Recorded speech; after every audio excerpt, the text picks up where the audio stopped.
অত্যন্ত আনন্দিত হয়েছি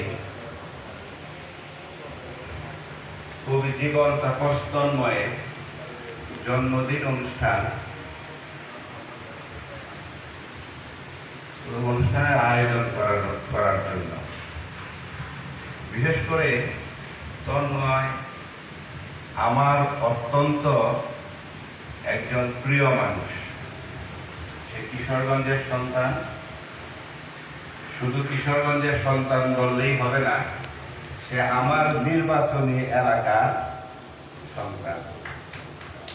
ওই হিসাবে সে আমার অত্যন্ত প্রিয় এবং সেও যখন কিশোরগঞ্জ থাকত, ঢাকা আসার পূর্ব পর্যন্ত সবসময় আমার সাথেই সে থাকত।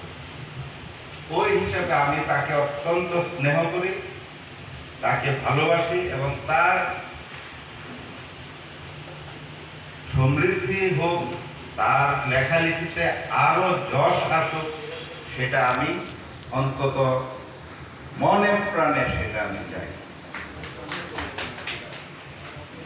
আসলে সত্যিকার অর্থে আজকে সে ঢাকা আসাতে আমি নিজেও খুব খুশি। বিশেষ করে আজকে এই সাংস্কৃতিক বিকাশ কেন্দ্রের মতন একটা জায়গাতে তার জন্মদিন পালন হচ্ছে, এটা আমার মনে হয় আমার যে খুশি আর কেউ মনে হয় তাই না।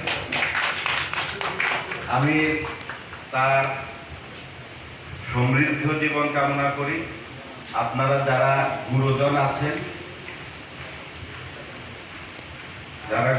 আছেন ওনাদেরকে আমি অনুরোধ করব, তাকেও আপনারা আপনাদের নিজের সন্তানের মতো দেখে তাকে রাখবেন। আশা করি সেও একদিন আরো বড় কিছু সে একদিন হতে পারবে।